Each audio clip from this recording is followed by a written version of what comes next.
Good morning. You know, it's an interesting time to be a fighting games fan. Kazuya's in Smash, Street Fighter 6 is on the way, Ryu learned a new martial art called the 360 no-scope, Baiken is back, and Omega Rugal is back too. This man got banned so hard in Mexico that even the former governor of Nuevo Leon urged players to ban him. It's only a matter of time before someone gets sent to El Hongo for playing Omega Rugal. Also, there's a new Tekken anime coming out on Netflix. It looks like it centers around Jin Kazama and the events leading up to the third Iron Fist tournament, so it's definitely going to follow the third game, which is arguably the best Tekken game ever made. And I'd say you're wrong. Tekken 5 is the best Tekken game. Why? Because you can play Tekken 3 on it. I will say that I am cautiously optimistic about the Netflix Tekken. Netflix and animation go together like cigarettes and gas stations. Either they underpay their animators, especially if they're Japanese, downsize almost all of their studios, or for some reason they produce a creatively bankrupt live-action middle finger to an original anime and claim they fixed its mistakes. And they expect me to pay $20 a month so I can watch this abomination in 4K? But at least the Tekken anime got me interested in making a video about Tekken. It isn't the first time we got a Tekken animation, but it doesn't exactly have the best track record in terms of quality when it comes to its movies.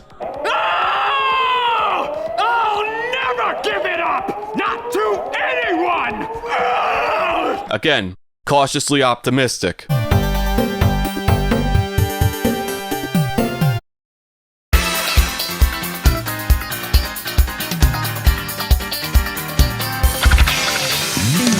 The year is 1994. Virtua Fighter has already made a name for itself in the arcades.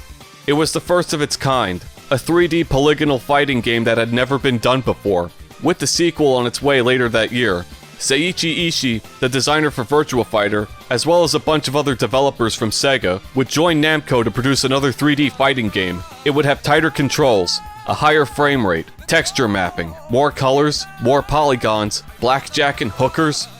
In fact, forget the whole fighting game. The original Tekken has a lot of accolades. The PlayStation version sold 786,000 units in the United States, 830,000 in Japan, and a combined 1.6 million units worldwide. Tekken was considered by Guinness World Records to be the first PlayStation game to sell over 1 million units, the first simulated 3D fighting game, and the best-selling fighting series for PlayStation consoles. Tekken's success cannot be understated, considering that this game had to compete with the King of Fighters 94, Super Street Fighter 2 Turbo, Mortal Kombat 2, and its arch-nemesis, Virtua Fighter 1 and 2. Tekken spawned a legacy for Namco, and put them in direct competition with Sega in fighting games on top of their already existing feud with racing games in the arcades. But most importantly, it opened the door for a promoter who spent way too much time in the arcades to be the legendary game director who cannot be asked for shit. But I'm definitely going to bug the shit out of him for rollback netcode. And maybe Mokujin. We can't talk about Tekken without bringing up the name Katsuhiro Harada. Harada is considered to be the godfather of Tekken, the producer and director of the series, and a general manager of Bandai Namco. How involved was he in the first game? Barely. He only has an uncredited voice acting role as Yoshimitsu and Law in the first two games.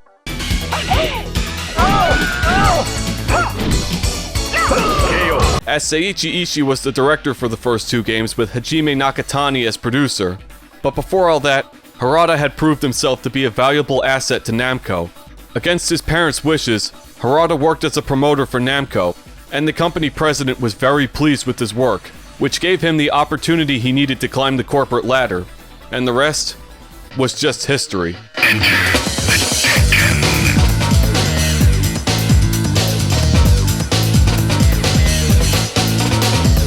Porting the game over to the PlayStation was a pretty straightforward task.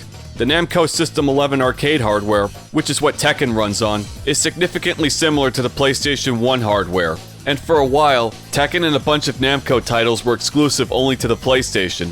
The PS1 version has a whole bunch of additions. There's arranged music, difficulty settings, memory card saves, and full motion videos that have aged like expired milk. To think the third game was only 4 years after this one, and on the same console. Maybe these FMVs were groundbreaking in the mid-90s, but these are tragic to look at now. It's like watching an oil tanker crash into a daycare center. You fear to watch, but you cannot look away. The Williams sisters just look weird here, and some of these character models look really fugly. But not all of it is terrible. I mean, you get to see King without his mask on, and he's sporting a fade haircut. I love King, but I really hate fighting him. Bronson is spinning on the floor. But look at Kuma. That is supposed to be a bear, and it looks like some Bloodborne shit. And Devil Kazuya looks like a Ghetto Star Platinum. You unlock him by playing Galaga while the game loads, in one of my favorite uses of a loading screen next to Bayonetta's loading screen. You have to kill every single ship for 8 levels. This is way harder than it sounds. Tekken has 8 playable characters with an additional 9 characters added to the PS1 version, bringing the main roster to 17 characters. 18 if you count the Devil Kazuya costume as a separate character. That's 9 more characters than Virtua Fighter, 1 more than Super Street Fighter 2 until Akuma became a hidden character in Turbo, 5 more than MK2, but 7 less than KOF 94. Tekken has a surprising amount of lore when it comes to its characters. It's not winning the Oscar for Best Screenplay anytime soon, and these games are known for being goofy as shit and embracing it. But I do find it to be one of the more interesting things about Tekken, even if the story collapses under the weight of its own stupidity at times.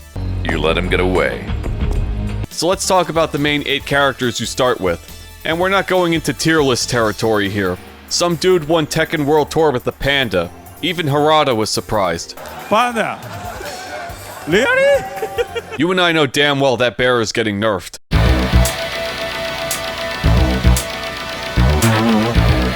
Paul Phoenix. Paul Phoenix is a dirtbag. He counter-hits you for 50%, he has 50-50 mix-ups, and he's one of the strongest characters in the entire Tekken series. He's my kind of dirtbag. Quarter circle forward 2. Congratulations, you are now a Paul main. Paul has fallen from grace over the years. He started out as a street fighter who could fight Kazuya Mishima to a draw, to a homeless bum who fights bears and challenges aliens to a fight. Anytime, any place, bring it on, you aliens. And there isn't a moment in Paul's life when he isn't bankrupt. His only goal in life is to be the strongest in the universe, even if it means he has to fight his best friend who needs the tournament money to pay for his son's hospital bills. Paul, Boris was in an accident. I really need that prize money. You've gotta let me win. Marshall, I'm sorry, buddy, but I gotta be the toughest in the universe. He actually did promise him the money after the fight, but he still begged him to pay the repair bills for his bike. He was even disqualified from the second tournament because he was stuck in traffic, and his inability to perform a backflip has become a running gag in the series. Paul isn't a total loser though.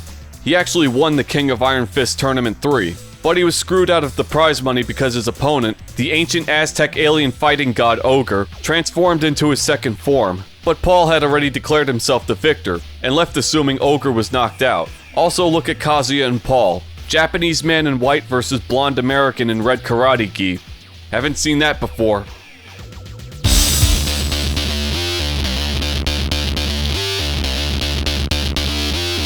King. King is awesome, but I can't use him for shit. He's a grappler, but he's also a striker too. He's notorious for his chain grapples, which is way too many inputs and I don't have time to learn any of that shit. Unless you know how to break his throws, you'd be better off playing the game with your feet. He doesn't have grapple chains in the first Tekken, unfortunately, but he has a bunch of unique command throws. His shin kicks, this pounce, these drop kicks that have tons of block stun, and this Frankensteiner that ignores blocks. King is a Mexican luchador who fights for orphans, or adult Namco employees shrunken down to look like children. Yay, children! He's so committed to his Jaguar persona that he only speaks in roars and grunts, yet everyone understands him.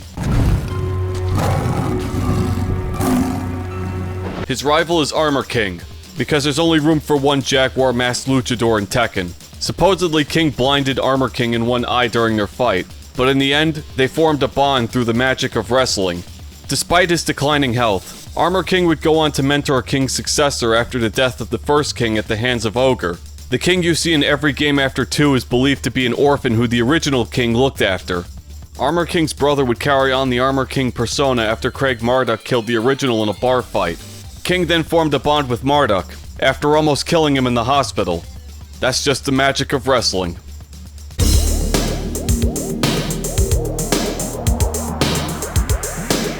Martial law. Because every good fighting game has at least one Bruce Lee knockoff. Martial law is that guy you find in ranked matches all the time, who spams the same 5 moves and somehow wins. Aside from being the suspension of civil law and the imposition of direct military control, martial law is a San Francisco chef fighting to raise money to start his own dojo. Here he is in Yoshimitsu's ending, pocketing the money he would use to start said dojo. Law is the kind of guy who will give Ganryu laxatives so he can't compete, or beat the shit out of you if you critique his cooking. You heard me, I said this food sucks! This pepper beef is too damn spicy! That's Yakko Warner himself, Rob Paulson. His name is Robert Paulson. Shut up. He also played Gray Fox at one time. Is the basis of all combat. Only a fool trusts his life to a weapon. Law's not a dirtbag like his best friend Paul. After Dojang Master and Horang's instructor Bak Do-san was blackmailed into attacking the students of Law's dojo in an attempt to kill Law, he signed up for the second tournament to get revenge for his students, and he entered the fifth tournament to pay for his son Forrest's medical bills after Forrest took Paul's bike for a joyride and crashed it. Law and Paul went from being the biggest threats in the King of Iron Fist tournament to class clowns who were smart enough to rig the sixth tournament in their favor, yet dumb enough to lose the final match in a draw. Law fought Wang Jinrei in the first tournament and fought him to a draw as well. He's one of the best characters for beginners, but his moveset is very limited in the earlier games. Lots of simple combos. You can duck most of his shit, and characters with moves that evade highs can destroy Law. He does get his flip kicks here, and his kicks may not look like it, but they are true combos in Tekken 1. If you want a character who can punish and rush down well, Law is your guy. Just don't talk shit about his cooking.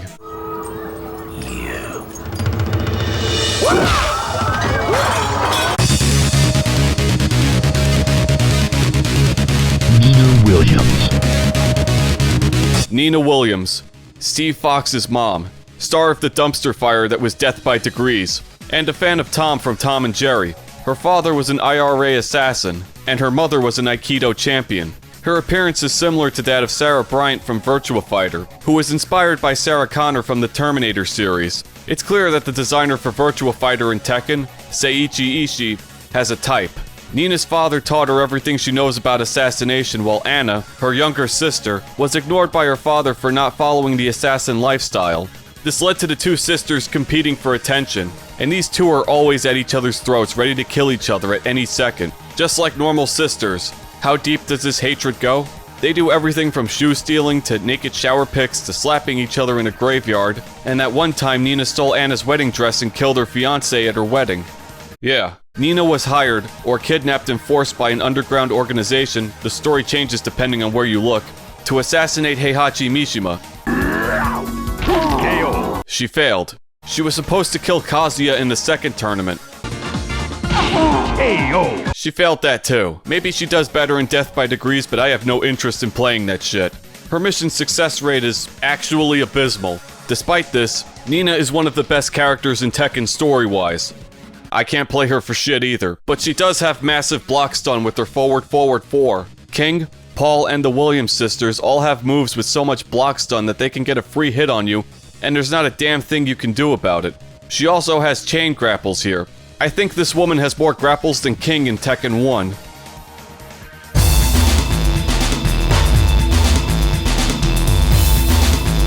Yoshimitsu.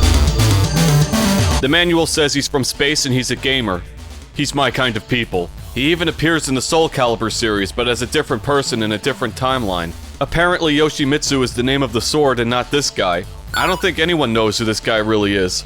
The sword itself is cursed, so in order to wield it without being cursed, you have to be an amputee. And being that Yoshimitsu is a cyborg and a friend of Dr. Boskanovich, this is a non-issue. He is the Lady Gaga of the Iron Fist tournament. He drastically changes his appearance in every mainline installment, and his third iteration is his best version. That's a goddamn fact. Yoshimitsu is the leader of the Manji clan. Think Robin Hood's Merry Men, but with ninjas. They rob from the rich and give to the poor. Yoshimitsu entered the first tournament with the sole purpose of fucking over Heihachi and redistributing his wealth. One member of his clan, Kunimitsu, a thief who only steals for her own personal gain, was exiled from the clan. When she isn't trying to steal Yoshimitsu's sword for her grandfather, she works her day job, repairing air conditioning units. Tekken is weird. Apparently Kunimitsu is blind, as her face in Tag Tournament 2 shows visible scarring around her eyes. But in her Tekken 2 ending, she is clearly looking at this sword. Your guess is as good as mine. Also, Kunimitsu is a guy in this game. But despite being a man in the first game, she had a daughter of the same name who's a DLC character in Tekken 7. I don't know if she knows anything about repairing air conditioning units though. Yoshimitsu, however, is tons of fun to use. He can heal himself, commit suicide, teleport, fly, and he has one of the coolest throws in the entire series, and all kinds of gimmicky shit that you can't do in Tekken 1. He does spin. He's really good at it, and he can very slowly stab you. He does have some powerful kicks that can be ducked and punished, and this one kick that comes out of nowhere. He is one of the toughest characters to master, and he ranks pretty low on tier lists because of how unorthodox he is.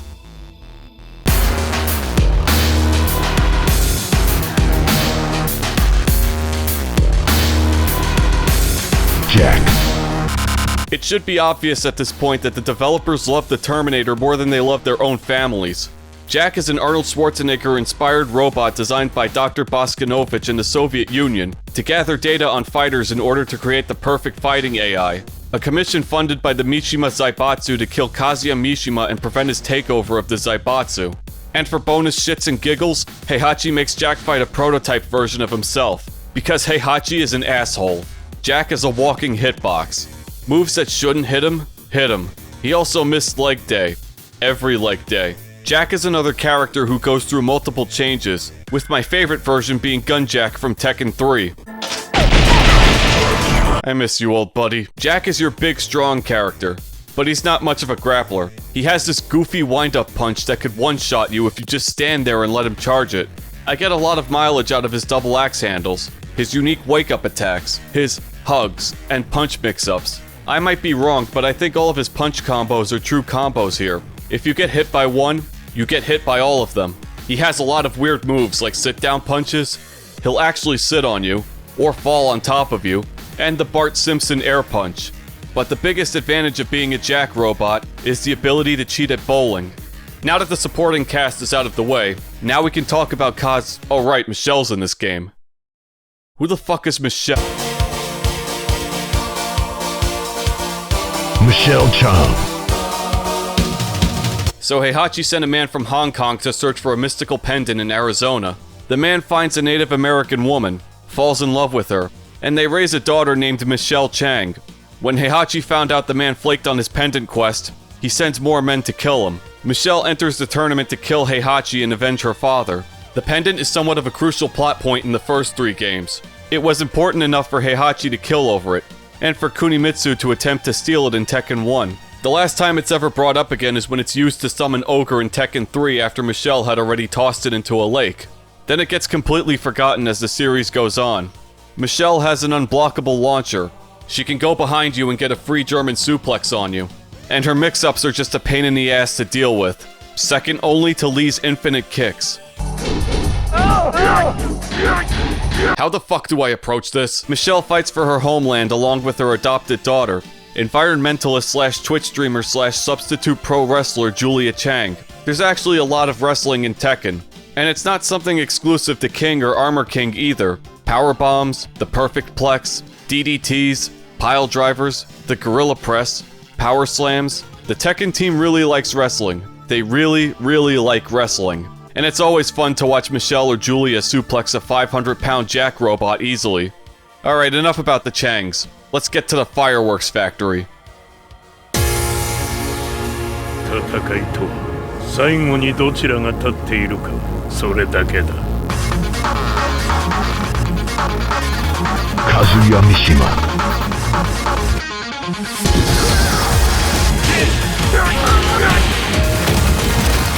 地獄へ送ってやろう全てを取り戻す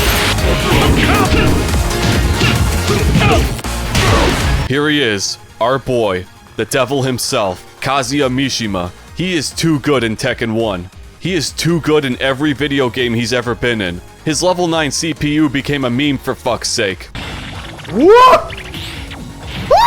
It really should be no surprise that Kazuya Mishima would eventually make it into Smash Ultimate. Namco and Nintendo have a pretty steady company relationship with each other. Besides Tekken Advance, Tag Tournament 2 for the Wii U, and the inclusion of Pac-Man in Smash, Namco does the CG cutscenes and reveal trailers for Nintendo when a new character gets announced. Even Masahiro Sakurai and Katsuhiro Harada have a bit of a friendship going on. So what are Kazuya's moves? He has twin pistons, which is the most busted mid in the whole game. He has the dreaded Electric Wind God Fist, Hell Sweeps, High Ducking Shoryukens, the Rising Sun, one of the best while standing kicks. The man is in a tier list of his own. This is before he gets all kinds of lasers and cheap devil shit. Otherwise he would be unstoppable. Also, the manual says that Kazuya collects sneakers.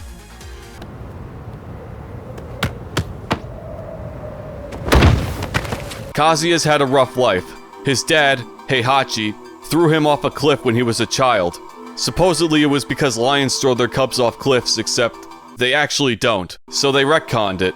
Turns out Kazumi, Kazuya's mom, had the devil gene and passed it on to Kazuya. So Heihachi tried to kill Kazuya by throwing him off a cliff to kill the devil gene inside of his son.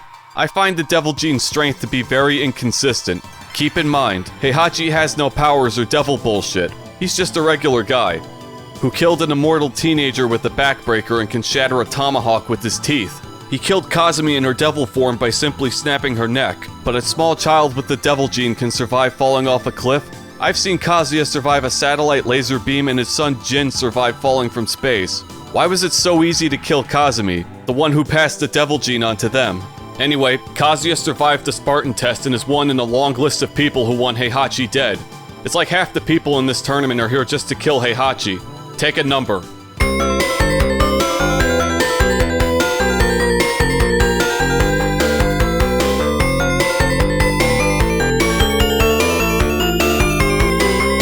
Kazuya wins the tournament, takes control of the Mishima Zaibatsu, and celebrates by throwing his unconscious father off a cliff before smiling at the camera.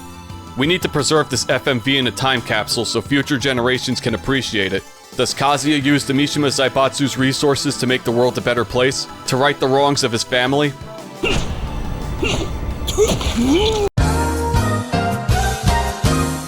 Of course not. Kazuya is an even bigger asshole than his father. He's responsible for killing Eddie Gordo's dad and framing Eddie for it, kidnapping Michelle Chang's mother for her pendant, putting the Williams sisters in a cryogenic sleep for 15 years, tons of extortion, creating an independent military state in Hokkaido, forcing Dr. Boskanovich to create a boxing raptor and a boxing kangaroo for military purposes or some bullshit.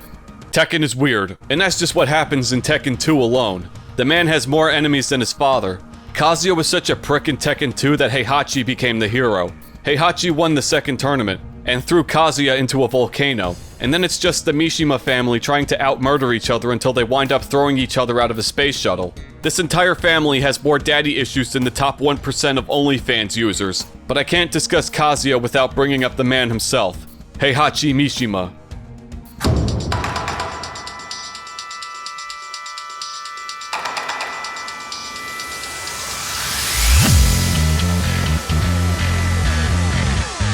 Heihachi Mishima. Heihachi Mishima is the man I strive to be in life. Super rich, powerful, buff at 75, and a complete asshole to everyone. He runs the Mishima Zaibatsu, which is basically OCP on steroids. Genetic research combined with human experimentation, a private military, arms manufacturing, awakening an ancient evil for science. They even control the Board of Education in Japan. Whoever wins the King of Iron Fist tournament gets a ton of money and control of the Zaibatsu and all of its enterprises. Heihachi adopted Lee Chaolan to be his son, but instead of letting Lee inherit the Zaibatsu, Heihachi trained Kuma, a bear, to run the Zaibatsu in his absence, and he even taught the bear his brand of Mishima-style karate. Heihachi acquired the Zaibatsu from his father, Jinpachi Mishima, after he imprisoned him in the basement of his Homaru estate. Jinpachi came back more pissed off than dead in Tekken 5. Then he was killed again by his great-grandson Jin Kazama, who took control of the Zaibatsu for winning the 5th tournament. Does Jin use the Zaibatsu's resources to make the world a better place? To right the wrongs of his family? If you look up the word disappointment in the dictionary, you'll see a high-res image of Jin's face. Jin went from being the hero to yet another asshole, who started World War III to awaken another ancient evil so he can kill it. He thought Azazel was the root of the devil gene, so he killed him. Turns out it was all a lie and he still has the devil gene. If you look up the word idiot in the dictionary, you'll see the same picture of Jin. Lots of people have been killed because of the Mishima's shenanigans over the years. and a bunch of characters have grudges with them. If something evil and corrupt is happening in the Tekken universe, there's a good chance one of the Mishimas is probably behind it. As for gameplay, Heihachi is the Omega Rugal of Tekken 1. Easily the most busted character in the whole roster. Heihachi has most of Kazuya's moves, and some of Paul's moves as well. His offense is ridiculous and he's practically safe on almost every move. He ducks highs with most of his attacks. The best hell sweeps in the game, and with a little practice you can perform touch of death juggles. All the best moves in Tekken 1 are his. God Fist, Phoenix Smasher, Wall Rising 4-4, and the Double Forward 2, which is one of the best punishers in the game. All fitting for the final boss of Tekken 1. The catch is that you can't game over even once in the arcade mode to unlock him. It is definitely worth it. As for the rest of the secret characters, we got Kuma the Karate Bear, Nina's sister Anna Williams, Lee Chaolan, Kunimitsu, Armor King, Ganryu, Wang Jinrei, and Prototype Jack. I didn't go over the last 3 characters yet, but their stories are brief. Ganryu is a disgraced sumo wrestler and future sex offender who acquired most of his wealth through illegal gambling. Nobody likes Ganryu. Yoshimitsu beats the shit out of him and robs him blind. Prototype Jack is an affront to God and wants to destroy Jack to prove he's the superior robot. Wang Jinrei is an 82-year-old Chinese martial arts master who lives in the Mishima's garden and would become a mentor to Ling Xiaoyu later on. He was a friend of Heihachi's father Jinpachi, and enters the tournament to fight Kazuya at the behest of Heihachi. This is before he found out how corrupt the Zaibatsu really is.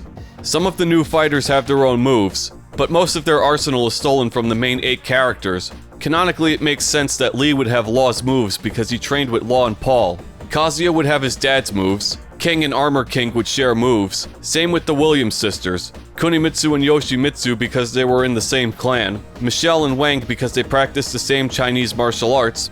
I didn't realize the German suplex was a Chinese martial art.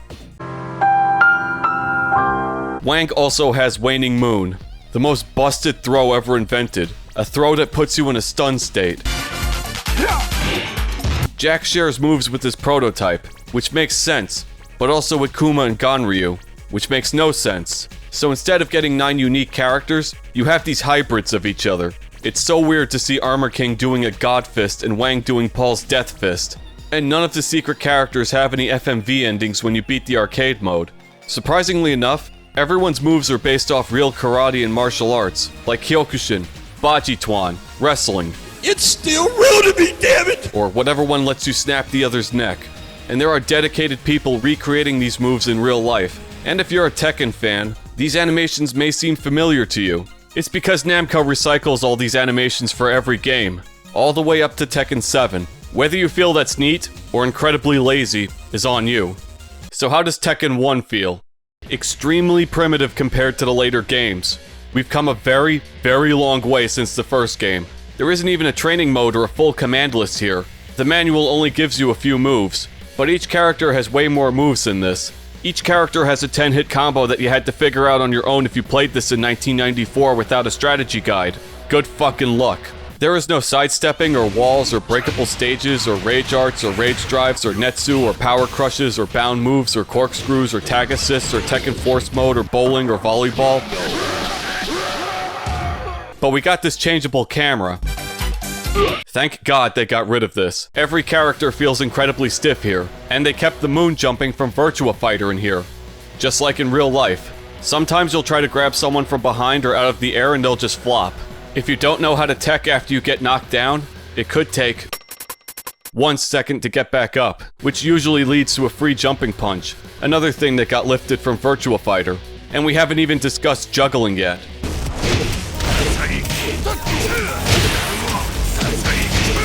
This is the main gimmick of Tekken. Not the sheer ridiculousness of it. It's the juggling. Launch your opponent into the air and beat the shit out of his defenseless body. This is where you get your big damage from. Ryan Hart, a pro Kazuya player, will tell you. Because in the air is actually where the opponent has no control over anything that they want to do. They have no chance to defend, they are literally just waiting for the combo to end, and it's where you can maximize your damage output. Everyone who's ever played Tekken remembers the feeling of helplessness when getting juggled, and they wake up in a cold sweat every night because of it. In Tekken 1, however, the combo potential is very limited. You're lucky if you can get more than 4 or 5 hits in per juggle, but the amount of damage you do in this game is absurd. I would have to do a 10-hit juggle with Brian Fury and carry the guy into the wall in Tekken 7 to get this damage. Paul just does it in one hit. How accessible is Tekken? There's this IGN video where Ryan Hart had 2 weeks to take a complete noob and have him convince professional esports judges that he was a legit Tekken pro. He actually pulled it off, and the judges were convinced the Lily player was the imposter. Because Lily is fucking trash. It's only 4 buttons, which is 2 less than Street Fighter. Each button corresponds to one of the limbs of your character, and the amount of different combinations and moves that are achieved by this is staggering. King of Fighters is also a 4-button game, but at least Tekken doesn't have these fucking pretzel motions. I hope whoever invented this gets sent to El Hongo with the Omega Rugal mains. You don't get inputs that are too crazy in Tekken, usually double forward or dragon punch motions, with some half circles or full circles thrown in. I appreciate this in video games, having a low skill floor so anyone can pick it up, but a high skill ceiling that makes mastering it the real challenge. And Tekken is one of the most accessible fighting games you can get into. But as you play the CPU in the arcade mode, you'll start to notice Tekken's dirtiest trick: input reading. Tekken has a refresh rate of 60 frames per second, so whatever input you put in happens at 1/60th of a second. 1/60th of a second is all the time the AI needs in order to know what move you're going to do, and what move to perform in order to counter you. Sometimes the AI jitters because of how fast it's working, or it'll just duck your attacks instantly, or it will punish you regardless of how safe you are. This shit gets comical sometimes, but if you want me to put it in layman's terms, the game cheats. Is this unique to Tekken? No. There are tons of fighting games that pull shit like this. Even the big names like Street Fighter. Arcade games were never meant to be easy or beatable on one credit. They need to be hard, even if it meant being unfair. Because the more you die, the more money you wind up spending. They needed to make money, and this is how they did it. This, combined with just how unbalanced some of the moves in this game are, meant you are going to get your ass handed to you. But at least the stages are neat. The vibrant colors are something I don't see enough of in more recent games. The stages are locations you can actually travel to in the real world. Japan's Sozo Marine Stadium, Monument Valley in the Arizona desert, the front of the Acropolis in Greece, Chicago, Illinois, even King George Island in Antarctica. Why the hell would you want to travel here? How are you fighting shirtless and not dying? They're just rotating JPEGs for the most part, but I'm pretty sure they looked better on a CRT monitor back in the day. And this is before breakable walls and floors became the norm. Some of the arenas may remind you of Virtua Fighter, even if there are no ringouts in Tekken. Somebody has to yell stop or go limp. It is the third rule of Fight Club after all. His name is Robert Paulson. I said shut up! The music has always been a key part of Tekken. Tekken isn't afraid to go in multiple directions with its music. One day it's drum and bass, then it's guitar-driven rock, then a full orchestra with a choir, then disco, then fucking moonlit wilderness. Then yodeling.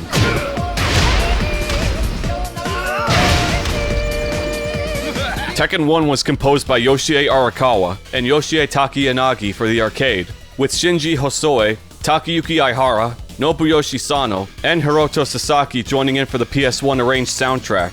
The soundtrack is rave music if everyone at the club was a martial artist, and instead of dancing and getting to know each other, they decide to just beat the living shit out of each other instead. It's fitting considering Rave War was actually going to be the name instead of Tekken. There's Chinese melodies and actual Japanese scales here and there.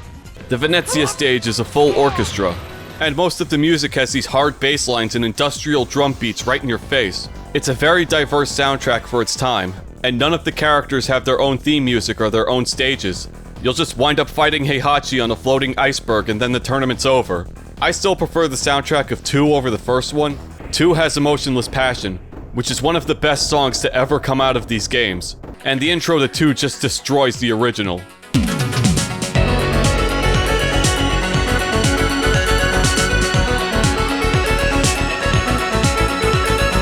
I just remembered. Monument Valley.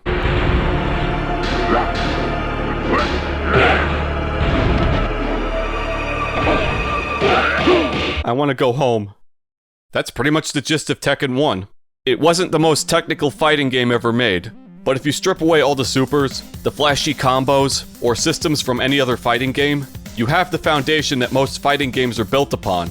Waiting for the right opportunity to attack, going high or low, keeping your guard up. This can apply to most video games outside of fighting games, and it's a great teaching tool for anyone wanting to get into fighting games for the first time.